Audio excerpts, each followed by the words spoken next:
അമ്മ മനസ്സിൻ്റെ ഏറ്റവും പുതിയൊരു എപ്പിസോഡിലേക്ക് എല്ലാവർക്കും സ്വാഗതം. ഈ ചാനൽ പുതുതായി കാണുന്നവരുണ്ടെങ്കിൽ പ്ലീസ് സബ്സ്ക്രൈബ് ചെയ്ത് കാണണേ. അപ്പോൾ മഹേഷ് ചന്ദ്രികനോട് പറയാണ്, അതെ, ഒന്നുകിൽ ഞാൻ പറഞ്ഞത് നടക്കണം, അല്ലെങ്കിൽ സിദ്ധാർത്ഥ് മരിക്കണം. നിനക്കെങ്ങനെയാണ് ചന്ദ്രിക, ഏതാ വേണ്ടി? അപ്പോൾ അവൾ ദേഷ്യത്തോടെ ചോദിക്കുകയാണ്, സിദ്ധു സാറിനെ നീ എവിടെ ഒളിപ്പിച്ച് വെച്ചിരിക്കുന്നത്? അപ്പോൾ മഹേഷ് പറയാണ്, നോക്ക്, താലി കെട്ടിയ പുരുഷനാണ് നിൻ്റെ അടുത്തിരിക്കുന്നത്. പക്ഷേ നീ അവന് വേണ്ടിയാണ് സംസാരിക്കുന്നത്. പുതിയ ആഭരണം കുറച്ച് ദിവസത്തേക്ക് നല്ലോണം മിനുങ്ങും.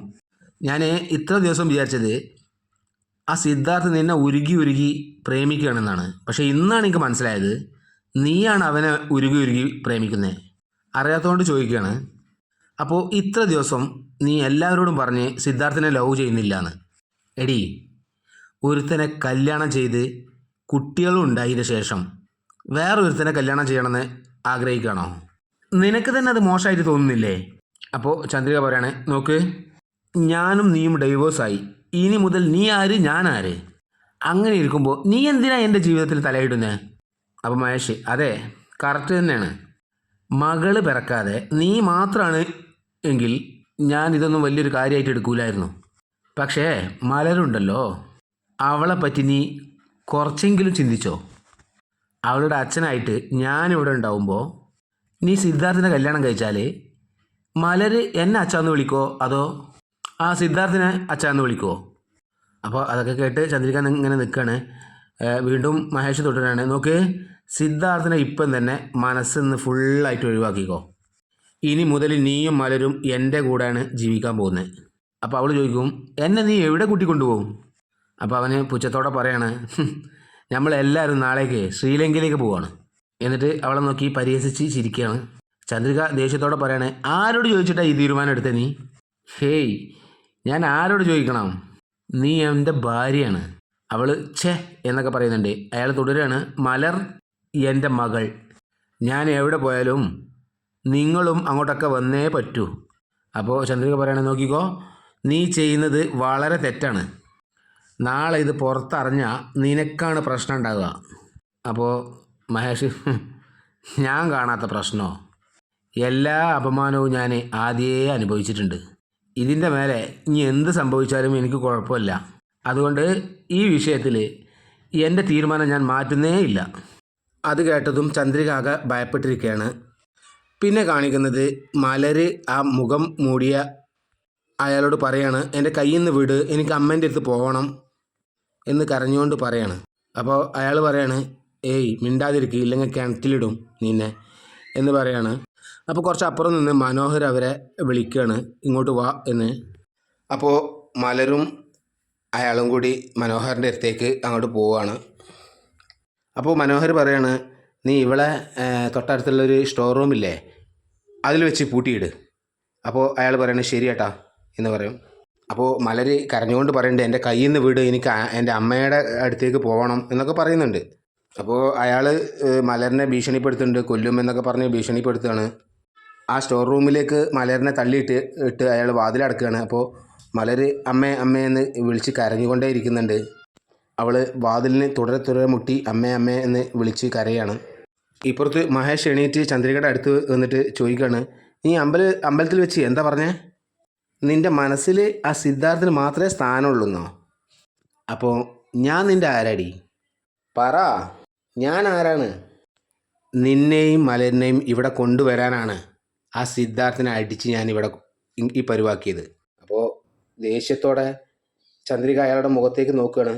എന്നിട്ട് അയാൾ തുടരുകയാണ്, നീ ആ സിദ്ധാർത്ഥിനോട് ജീവിതകാലം മുഴുവൻ എനിക്ക് തുണയായി നിൽക്കണമെന്ന് പറഞ്ഞല്ലോ, അതെനിക്കിഷ്ടപ്പെട്ടില്ല. നോക്ക്, നീ ഇപ്പോൾ സിദ്ധാർത്ഥിൻ്റെ അടുത്ത് പോയി, എനിക്ക് നിങ്ങളെ ഇഷ്ടമല്ല, ഞാൻ നിങ്ങളെ മറന്ന്, അതേപോലെ നിങ്ങളും എന്നെ മറക്കണം എന്ന് പറയണം. അങ്ങനെ പറഞ്ഞാലേ അറ്റ്ലീസ്റ്റ് ഞാൻ എന്നെ ജീവനോടെ വിടുള്ളൂ. അല്ലെങ്കിൽ അവനെ ഇഞ്ചിഞ്ചായി കൊന്നിട്ട് നിന്നെയും മലരിനെയും ഞാൻ വിദേശത്തേക്ക് കൂട്ടിക്കൊണ്ടുപോകും. അപ്പോൾ ചന്ദ്രിക ചുറ്റുപാടും നോക്കുകയാണ് പേടിയോടെ. അപ്പോൾ മഹേഷ് ചോദിക്കുന്നുണ്ട്, എന്താ എങ്ങോട്ടാ നോക്കുന്നേ? എന്നെ വിട്ട് നീ അവൻ്റെ കൂടെ പോകും, അത് ഞാൻ കണ്ടുകൊണ്ടിരിക്കണം അല്ലേ? എനിക്ക് നിങ്ങളെ ഇഷ്ടമാണെന്നും ജീവിതകാലം കൂടെ ഉണ്ടാവുമെന്നും ഏത് വായ കൊണ്ട് നീ പറഞ്ഞോ അതേ വായ കൊണ്ട് നീ പറയണം, ഞാൻ മഹേഷിൻ്റെ കൂടെ ജീവിക്കാൻ പോവാണ്. മഹേഷാണ് എൻ്റെ ഭർത്താവ്. ജീവിത അവസാനം വരെ അവനെ എനിക്ക് വേണം എന്ന് നീ പോയി ആ സിദ്ധാർത്ഥിനോട് പറയണം. മനസ്സിലായോ? എന്നിട്ട് അവളെ കൈ പിടിച്ച് വലിച്ച് വാ നീ പോയി പറ എന്ന് പറയും. അപ്പോൾ അവൾ ചി എന്ന് പറഞ്ഞ് ആ കൈ കൊരുതരുന്നുണ്ട്. കയ്യിൽ നിന്ന് വിടറാ എന്ന് പറയുന്നുണ്ട്. എന്നാൽ മഹേഷ് അവളെ ബലമായി കൊണ്ടുപോവാണ്. ഇപ്പുറത്ത് പാവം മലർ ആ സ്റ്റോർ റൂമിൽ ഒറ്റയ്ക്ക് ഒരു മൂലക്കിലിരുന്ന് കരയാണ്. വാടി എന്ന് പറഞ്ഞ് മഹേഷ് ചന്ദ്രികയുടെ കയ്യും പിടിച്ച് സിദ്ധാർത്ഥ് കിടക്കുന്നിടത്ത് എത്തുകയാണ്. സിദ്ധാർത്ഥിനെ കണ്ടതും ചന്ദ്രിക ആകെ ഭയത്തോടെ അയാളെ നോക്കണ്. അവൾ അയ്യോ സിദ്ധു സാർ എന്ന് പറഞ്ഞ് നേരെ അയാളെ എണീപ്പിക്കാൻ ശ്രമിക്കുകയാണ് സിദ്ധുവിനെ. എന്നാൽ മഹേഷ് അതിന് സമ്മതിക്കാതെ അവളെ കൈ പിടിച്ച് വലിക്കും. നീ അവനെ കണ്ടതും നീ എല്ലാം പറഞ്ഞതൊക്കെ മറന്നോ എന്ന് ചോദിക്കുകയാണ് മഹേഷ്. നോക്ക്, മര്യാദക്ക് ഞാൻ പറഞ്ഞ മാതിരി അവനോട് പറഞ്ഞോ, ഇല്ലെങ്കിൽ എൻ്റെ കൈ കൊണ്ട് അവൻ്റെ കഥ ഞാൻ കഴിക്കും. കാണണോ നിനക്ക്? എന്നിട്ട് മഹേഷ് സിദ്ധാർത്ഥിനെ ചവിട്ടുകയാണ്. സിദ്ധാർത്ഥ് ആ വേദന കൊണ്ട് പുളയാണ്. അത് കണ്ട് ചന്ദ്രിക ആകെ കരഞ്ഞുകൊണ്ട് അയാളെ പിടിച്ച് മാറ്റാൻ ശ്രമിക്കുന്നുണ്ട്. സിദ്ധാർത്ഥ് ബോധം വന്ന് നോക്കുമ്പോൾ ചന്ദ്രിക നിന്ന് കരയാണ്. തൊട്ടടുത്ത് മഹേഷ് ഉണ്ട്. അപ്പോൾ അവൻ പറയാണ്, ചന്ദ്രിക നീ എന്തിനാ ഇങ്ങോട്ട് വന്നതേ? അപ്പോൾ സിദ്ധാർത്ഥ് പറയാണ്, ചന്ദ്രിക നീ വേഗം ഇവിടുന്ന് പോയിക്കോ, ഈ റാസുകളെ ഞാൻ നോക്കിക്കോളാം. അപ്പോൾ മഹേഷ് പറയാണ്, ഇത്ര മാത്രം കിട്ടിയിട്ടും നിനക്ക് ഇത്ര അഹങ്കാരോ? നോക്കേ, ചന്ദ്രികയും മലരിനെയും കൂട്ടി ഞാൻ വിദേശത്തേക്ക് പോകാൻ നിൽക്കുകയാണ്. അതിനു മുമ്പ് ചന്ദ്രികയ്ക്ക് നിന്നോട് കുറച്ച് കാര്യങ്ങൾ പറയാൻ ആഗ്രഹമുണ്ട്. ആദ്യം അത് കേൾക്ക്. ഏയ് പറ എന്ന് ചന്ദ്രികയോട് ആജ്ഞാപിക്കുകയാണ് മഹേഷ്. അപ്പോൾ അവൾ പറയില്ല. അപ്പോൾ ഇവന് ദേഷ്യത്തോടെ വീണ്ടും പറയാണ്. ചന്ദ്രിക നിന്ന് കരയാണ്. സിദ്ധു ചന്ദ്രിക എന്ന് വിളിക്കുന്നുണ്ട്. അപ്പോൾ സിദ്ധു പറയാണ്, ചന്ദ്രിക ഇവനൊന്നും നീ മൈൻഡാക്കണ്ട, നീ ഇവിടുന്ന് ആദ്യം പോയിക്കോ. ചന്ദ്രിക കരഞ്ഞുകൊണ്ട് സാർ എന്ന് വിളിക്കുന്നുണ്ട്. അപ്പോൾ സിദ്ധാർത്ഥ് പറയാണ്, നീ ധൈര്യമായിട്ട് നിൽക്ക് ചന്ദ്രിക, നീ ഇവിടുന്ന് പോ, ഞാൻ എങ്ങനെയെങ്കിലും ഇവൻ്റെ മുമ്പിൽ നിന്ന് രക്ഷപ്പെടുത്തും. അപ്പോൾ മഹേഷ് പറയാണ്, നിനക്ക് നിന്നെ തന്നെ രക്ഷിക്കാൻ പറ്റുന്നില്ല, എന്നിട്ടാണോ നീ ഇവളെ രക്ഷപ്പെടുത്തുമെന്ന് പറയുന്നത്? മിണ്ടാതിരിയടാ. അപ്പോൾ സിദ്ധുവിന് ഇത് കേട്ട് ആകെ ദേഷ്യം കയറുകയാണ്. അവന് കൈ കെട്ടിയതൊക്കെ അയക്കാൻ ഒരു വിഫല ശ്രമം വീണ്ടും നടത്തുകയാണ്. അപ്പോൾ മഹേഷ് ചന്ദ്രികയോട് പറയാണ്, നോക്ക്, നിൻ്റെ ഈ കരച്ചിൽ നിർത്തിയിട്ട് ഞാൻ പറയുന്നത് ഇവനോട് പറയുന്നുണ്ടോ ഇല്ലയോ? അപ്പോൾ ചന്ദ്രിക കരഞ്ഞുകൊണ്ട് പറയാണ്, ഞാൻ പറയൂല. അത് കേട്ടതും മഹേഷിന് ആകെ ദേഷ്യം വരും. അവന് ആഞ്ഞ് ചന്ദ്രികയുടെ മുഖത്തേക്ക് അടിക്കുകയാണ്. ചന്ദ്രിക വേദന കൊണ്ട് പുളഞ്ഞ് സിദ്ധുവിൻ്റെ മുമ്പിൽ വീഴുകയാണ്. സിദ്ധു ചന്ദ്രിക എന്ന് വിളിച്ച് രക്ഷപ്പെടുത്താനാവാതെ വിഷമിക്കുകയാണ്. അപ്പോൾ മഹേഷ് പരിഹാസത്തോടെ സിദ്ധുവിനോട് പറയാണ്, എന്ത് ചന്ദ്രിക, നിന്നെ അടിച്ചാൽ അവൾക്ക് വേദനിക്കുന്നു, അവളടിച്ചാൽ നിനക്ക് വേദനിക്കുന്നു, എന്താ ഇവിടെ നടക്കുന്നേ? ഇവളെ ഞാൻ എന്ന് പറഞ്ഞ് വീണ്ടും വീണോടത്ത് നിന്ന് ചന്ദ്രികയെ പിടിച്ച് ദേഷ്യത്തോടെ എണീപ്പിക്കുകയാണ്. സിദ്ധു ചന്ദ്രിക എന്ന് വിളിക്കുന്നുണ്ട്. സിദ്ധു അവനോട് താക്കീതോൽ പോലെ പറയുന്നുണ്ട്, ആദ്യം ചന്ദ്രികൻ്റെ മേത്തുനിന്ന് കൈയെടുക്ക്. നീ ഒരു ആണാണെന്നുണ്ടെങ്കിൽ എൻ്റെ കയറിൻ്റെ കെട്ട അയച്ച് എന്നോട് അടിക്കാൻ പാടാ. അപ്പോൾ മഹേഷ് പരിഹാസത്തോടെ വീണ്ടും പറയാണ്, എന്താ വിചാരിച്ച് നീ ഇങ്ങനെയൊക്കെ പറഞ്ഞാൽ ഞാൻ നിൻ്റെ കെട്ട അയച്ചു വിടുന്നാണോ? ഇല്ലടാ, എനിക്ക് പ്രകോപനം വരില്ലടാ, മാനോ ഇല്ലടാ, നീ എന്ത് വേണമെങ്കിലും പറഞ്ഞോ. അപ്പോൾ സിദ്ധാർത്ഥ് പറയണേ, നിന്നെപ്പോലൊരു ദുഷ്ടനെ ഞാൻ ഈ ലോകത്ത് കണ്ടിട്ടില്ല. അപ്പോൾ മഹേഷ് പറയണ, അതെ ഞാൻ ദുഷ്ടനാടാ, എൻ്റെ കൈ കൊണ്ട് നീ ചാകാതെ നോക്ക്. എന്നിട്ട് ചന്ദ്രികയോട് പറയണേ, ചന്ദ്രികേ നീ ഇപ്പോൾ പറയുന്നുണ്ടോ ഇല്ലയോ? അപ്പോൾ ചന്ദ്രിക അത് കേട്ട് ഉള്ള ഫുൾ ശക്തിയിലും പറയാണ്, ഞാൻ പറയില്ല. അപ്പോൾ മഹേഷ് പറയാണ്, എന്താടി ഓവറായിട്ട് സീൻ കളിക്കണോ? നോക്ക്, സിദ്ധാർത്ഥിനെ എനിക്ക് ഇഷ്ടമല്ല, ഞാൻ അവൻ്റെ കൂടെ ജീവിക്കില്ല എന്ന് പറയടി. അപ്പോൾ ചന്ദ്രിക വീണ്ടും വീറോടെ പറയാണ്, എൻ്റെ ജീവൻ പോയാലും ഞാൻ അങ്ങനെ പറയില്ല. സിദ്ധു ചന്ദ്രിക എന്ന് വിളിക്കുകയാണ്. അത് കേട്ട് ഓഹോ അത്രത്തോളായോ? മഹേഷ് പറയും, നിന്നെക്കൊണ്ട് എങ്ങനെ പറയിപ്പിക്കണമെന്ന് എനിക്കറിയാം. എന്നിട്ട് പറഞ്ഞ് സിദ്ധുവിൻ്റെ അടുത്ത് വന്ന് സിദ്ധുവിൻ്റെ കഴുത്തിൽ പിടിക്കുകയാണ് മഹേഷ്. എന്നിട്ട് മഹേഷ് ചോദിക്കുകയാണ്, നോക്ക്, ഇപ്പം നീ പറയുന്നുണ്ടോ ഇല്ലയോ? പറയുന്നില്ല എങ്കിൽ ഇവൻ്റെ കഴുത്തുതാ ഇപ്പോഴേ പിരിച്ച് ഒടിച്ചിടും. അപ്പോൾ കരഞ്ഞുകൊണ്ട് വിടാൻ പറയുകയാണ് ചന്ദ്രിക. കൊല്ലി പിടിച്ച് നിൽക്കുമ്പോൾ സിദ്ധു ചുമക്കുന്നുണ്ട്, ശ്വാസം കിട്ടാതാകുന്നുണ്ട്. കരഞ്ഞുകൊണ്ട് ചന്ദ്രിക വിടാൻ പറയുന്നുണ്ട്. മഹേഷാണെങ്കിൽ പറയടി എന്നിങ്ങനെ ആക്രോശിക്കുന്നുണ്ട്.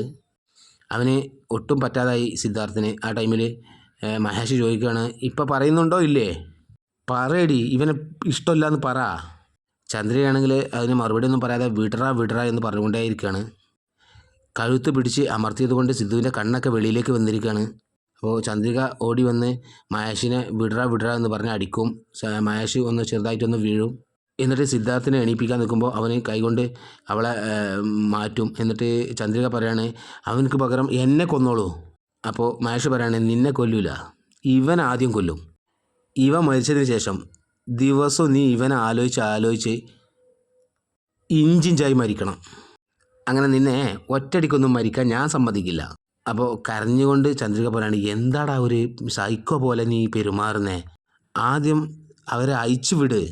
അപ്പോൾ മഹേഷ് പറയാണ്, ആദ്യം നീ ഇവനെ ഇഷ്ടമല്ല എന്ന് പറ, അത് പറഞ്ഞാൽ ഞാൻ ഇവനെ കെട്ടയച്ചു വിടാം, ഇല്ലെങ്കിൽ ഇവനെ കൊന്നിട്ടാണ് നീ എൻ്റെ അടുത്ത ജോലി എന്ന് പറഞ്ഞ് വീണ്ടും സിദ്ധാർത്ഥിൻ്റെ കഴുത്തിൽ പിടിച്ച് ഞെരിക്കുകയാണ്. ചന്ദ്രിക വിട് എന്ന് പറയുന്നുണ്ട്. സിദ്ധാർത്ഥിന് ശ്വാസം കിട്ടാതെ കണ്ണൊക്കെ മുകളിലേക്ക് പോവുകയാണ്. മഹേഷ് വീണ്ടും പറയുന്നുണ്ട്, പറയടി എന്ന്. അപ്പോൾ വളരെ ഒച്ചത്തിൽ ചന്ദ്രിക പറയാണ്, ഇപ്പം എന്താ വേണ്ടി, സിദ്ധു സാറിന് എനിക്ക് ഇഷ്ടമല്ല എന്ന് പറയണം, അത്രയല്ലേ വേണ്ടൂ. എന്നെ കൊണ്ട് സിദ്ധു സാറിന് ഒരു വിഷമവും വരാൻ പാടില്ല. ഞാൻ അവരെ മറന്നോളാം, അവരെ വിട്. നിനക്ക് ഞാനല്ലേ വേണ്ടത്, ഞാൻ നിൻ്റെ കൂടെ വരാം, അവരെ വിട്ട്. അപ്പോൾ മഹേഷ് അത് കേട്ടിട്ട് പറയാണ്, അങ്ങനെ വൈക്കുവാ. എന്നിട്ട് സിദ്ധാർത്ഥിൻ്റെ കഴുത്ത് പിടിച്ച് ഞെരിച്ചിട്ട് സിദ്ധാർത്ഥിനോട് പറയാണ്, നീ ചന്ദ്രിക പറഞ്ഞത് കേട്ടില്ലേ, നിന്നെ മറന്നു എന്ന് അവൾ പറഞ്ഞു കഴിഞ്ഞു, അവൾ മറന്നോളും, അതുപോലെ നീയും അവളെ മറക്കണം. ഞാനും ചന്ദ്രികയും പുതിയ ജീവിതം ആരംഭിക്കാൻ പോവുകയാണ്. ആവശ്യമില്ലാതെ എൻ്റെ ജീവിതത്തിലേക്ക് ഇനിയും വന്നാൽ നിന്നെ കൊന്നുകളയും ഞാൻ, മനസ്സിലായോ? എന്നിട്ട് സിദ്ധാർത്ഥിനെ അങ്ങോട്ട് തള്ളി ചന്ദ്രികയുടെ കയ്യും പിടിച്ച് വാടി എന്ന് പറഞ്ഞ് വലിച്ചു കൊണ്ടുപോവുകയാണ്. അപ്പോൾ ചന്ദ്രിക സിദ്ധാർത്ഥിനോട് പറയാണ്, സാർ നിങ്ങൾ എങ്ങനെയെങ്കിലും ഇവിടുന്ന് രക്ഷപ്പെട്ട് പുറത്തേക്ക് പോ സാർ, എനിക്ക് വേണ്ടി നിങ്ങൾ കഷ്ടപ്പെട്ടതൊക്കെ മതി സാർ, പ്ലീസ് സാർ ഇവിടുന്ന് പോയിക്കോളൂ നിങ്ങൾ എന്ന് ചന്ദ്രിക സിദ്ധാർത്ഥിനോട് പറയാണ്. അപ്പോൾ മഹേഷ് പറയും, അവർ പോയിക്കോളും, നീ ഇങ്ങോട്ട് വാ എന്ന് പറഞ്ഞ് വലിച്ചു കൊണ്ടുപോവാണ്. സിദ്ധാർത്ഥിന് അയക്കാനാവാതെ ചന്ദ്രിക എന്ന് വിളിച്ച് പറയുന്നുണ്ട്. അവന് കിടന്നിടത്തുനിന്ന് എണീക്കാനാവാതെ ചന്ദ്രിക എന്ന് അലറി വിളിക്കുകയാണ്. ചന്ദ്രികയെ ഒരു ഹാളിലേക്ക് കൊണ്ടുപോവാണ് മഹേഷ്. അവൾ കൈ വിട് എന്ന് പറയുന്നുണ്ട്. നിന്നോട് വരാനല്ലേ പറഞ്ഞത് എന്ന് അയാളും ആക്രോശിക്കുന്നുണ്ട്. മിണ്ടാതെ നടക്ക്. എന്നിട്ട് ആ ഒരു റൂമിൽ കൊണ്ടുപോയി ആക്കിയിട്ട് മഹേഷ് പറയാണ്, നോക്ക്, ഞാൻ പറയുന്നത് വരേക്കും നീ ഇവിടെ തന്നെ ഉണ്ടാവണം. ഇവിടുന്ന് രക്ഷപ്പെടാൻ വേണ്ടി നീ ശ്രമിച്ചോ, സിദ്ധാർത്ഥിനെ കൊന്നിടും ഞാൻ.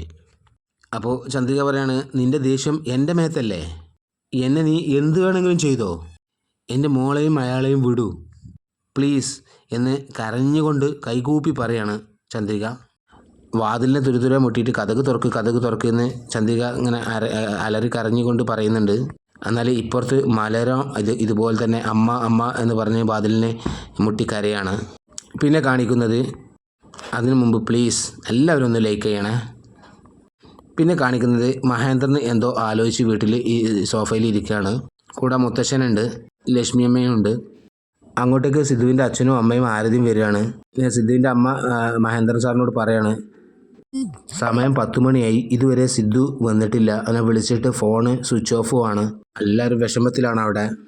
മഹേന്ദ്രൻ ചോദിക്കണേ, എന്താ ജാനകി നീ പറയുന്നേ, ഫോൺ സ്വിച്ച് ഓഫ് എന്നോ? അപ്പോൾ മുത്തശ്ശനും പറയുന്നുണ്ട്, എയർപോർട്ടിൽ നിന്ന് ഇവിടെ വരാൻ ഇത്ര സമയമോ, മഹേന്ദ്ര നീ അവന് ഫോൺ ഒന്ന് ചെയ്തേ. അപ്പോൾ മഹേന്ദ്രൻ പറയണേ, ഞാൻ വിചാരിച്ചു അവന് ഏതെങ്കിലും ഫ്രണ്ടിനെ കാണാൻ പോയതായിരിക്കും വരുന്ന വഴിയിൽ, എനിക്ക് ഞാൻ ഒന്ന് ഫോൺ ചെയ്ത് നോക്കട്ടെ എന്ന് പറഞ്ഞ് മഹേന്ദ്രൻ ഫോൺ ചെയ്യാണ്. അപ്പോൾ അയാൾ വിളിച്ച് നോക്കുമ്പോൾ സ്വിച്ച് ഓഫ് ആണ് ഫോണ്. എന്നിട്ട് അയാൾ എല്ലാവരോടും പറയണം, ഫോൺ സ്വിച്ച് ഓഫ് എന്നാണല്ലോ പറയുന്നത്. അപ്പോൾ ജാനകിയമ്മ കരയാണ്. മേഘക്കും മുത്തശ്ശിക്കും ഉള്ളിൽ സന്തോഷമായിരിക്കും. മഹേന്ദ്രൻ പറയാണ്, എവിടെ പോയി എന്നറിയില്ല.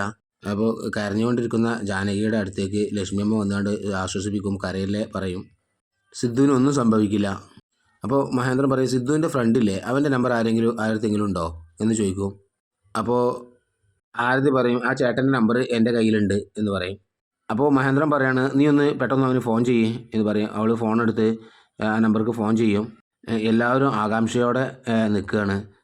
അപ്പോൾ അവൻ ഫോൺ എടുത്തിട്ട് ഫോൺ നോക്കുമ്പോൾ സിദ്ധുവിൻ്റെ അനിയത്തിയുടെ നമ്പറാണല്ലോ ഇതെന്ന് പറഞ്ഞാൽ ഫോൺ അറ്റൻഡ് ചെയ്യാണ്.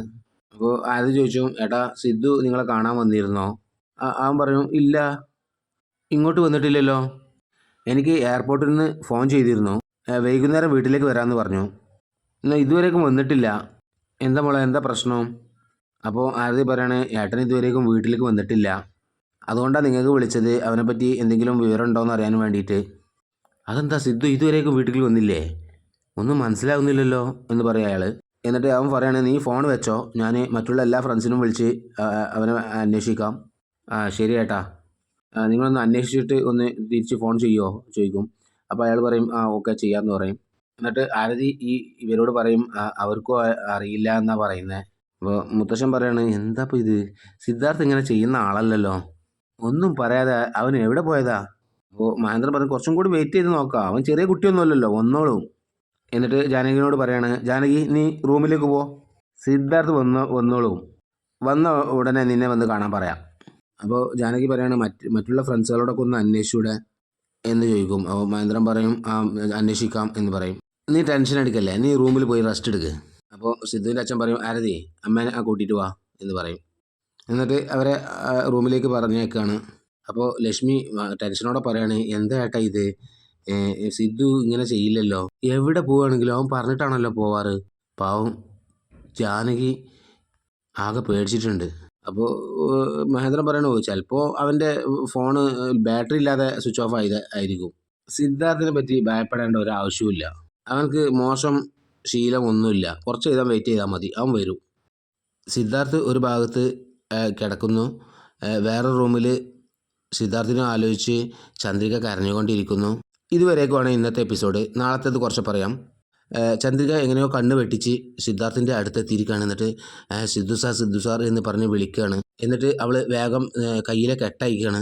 പിന്നെ കാണിക്കുന്നത് മഹേഷ് മലറിന് എന്തോ ചോക്ലേറ്റ് എന്തോ കൊടുക്കുകയാണ്. അപ്പോൾ അത് വാങ്ങാതെ കരഞ്ഞുകൊണ്ട് മലർ അവൻ്റെ മുഖത്തേക്ക് ഒരു അടി കൊടുക്കുകയാണ്. എന്നിട്ട് പറയാണ്, നീ എന്തിനാ ഇങ്ങനെയൊക്കെ ചെയ്യുന്നേ, നീ ഒരു നല്ലവനാന്നാണ് ഞാൻ വിചാരിച്ചേ, നീ എന്തിനാ സിദ്ധുവിനെ പിടിച്ചു വെച്ചിരിക്കുന്നേ, അമ്മയെയും എന്നെയും എന്തിനാ ഇവിടെ കൊണ്ടുവന്നേച്ചേ? മഹേഷ് ഇതൊക്കെ കേട്ട് ഒന്നും പറയാനാകാതെ അവളെ കണ്ണിലേക്ക് നോക്കി നിൽക്കുകയാണ്. ഇതുവരെയാണ് ഇന്നത്തെ എപ്പിസോഡ്. അടുത്ത പുതിയൊരു എപ്പിസോഡുമായി നാളെ വീണ്ടും വരുന്നവരേക്കും ടാറ്റാ, ബൈ ബൈ.